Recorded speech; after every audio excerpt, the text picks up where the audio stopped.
Wow, it's nice in here. Yeah, my favorite barista. Hey guys. There she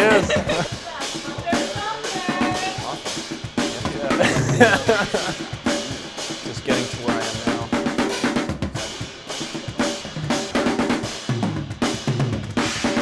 So Jimmy, I've loved getting to know you over these past couple of years and getting to connect from coming to LCBC and coming to get involved with our worship team. And like it's been so fun getting to not only hear some of your story, but to then get to see it unfold and see some of the things that you've experienced, some of the things that God's done in your life and through your life.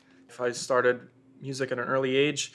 I played various instruments. I found drums when I was about 15, and then I just got hooked on it and envisioned that I would be, getting to play semi-professionally up on stage. That was my main objective always, was just touring and playing drums and I music. remember we connected over that Yeah. initially, because I was around the same age when I started playing drums and got real excited about it.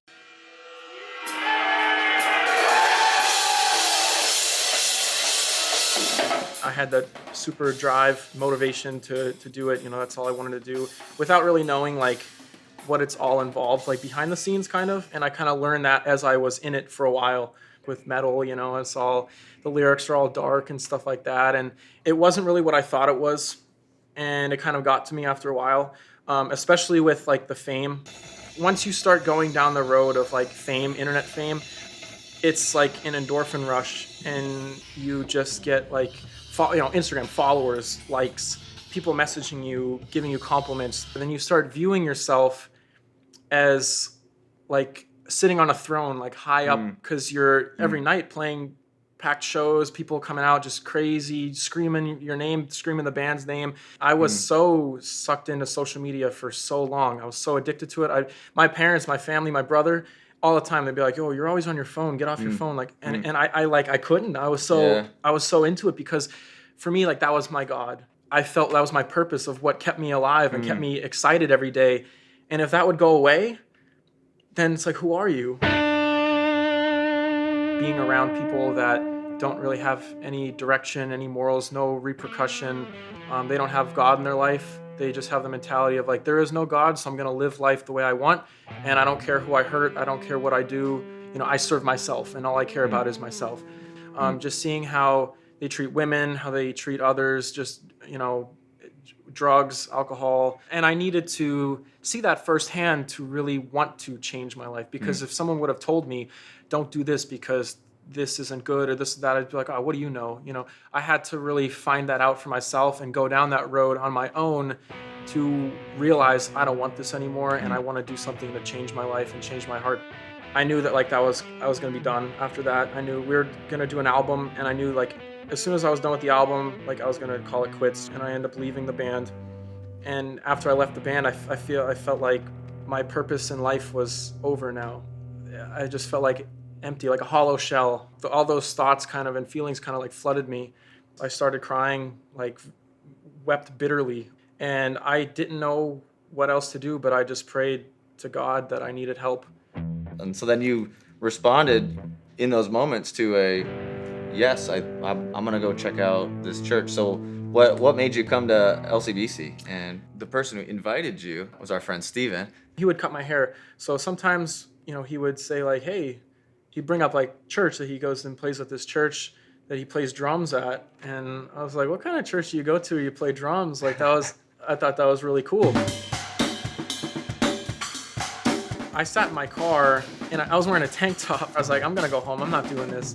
And I went in and everyone was super welcome. And they're like, hey, nice tattoos. And I was so blown away by it. I was like, these people they're not judgy, they're accepting. Yeah, I remember talking with you in the atrium there, and you're like, hey, I just feel like I need to get plugged in. Would I ever be able to play drums here? Yeah. And I'm like, absolutely. When I first heard So Will I, it was my heart was so closed up, and I had so many walls built up, and I felt like it was just God plowing right through. That song just wrecked me, man. I felt something inside just changed my heart. And that line, 100 billion failures disappear as you speak, dude, that just touched me so much, man. Because I felt my whole life I was a failure, I made all these wrong decisions, and I felt like God would be so ashamed of me. I was like, if I were God, I would just shake my head at me and just be like, you're a mess. You know, I gave you all these things and you just did everything wrong. And that's how I felt about myself.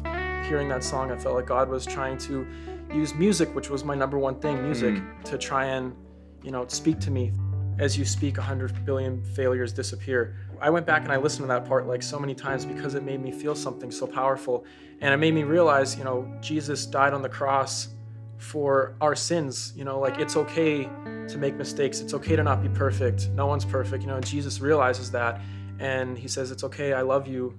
I love you anyway. Like, it's fine. Like, this is why I made you. Like, I made you this way and I love you the way you are. This is the purpose I was looking for. And it just broke down those walls and it just made me cry so hard. It made me feel alive. And it was exactly what I needed. And after that moment was when I was like, I'm going to make this a priority in my life.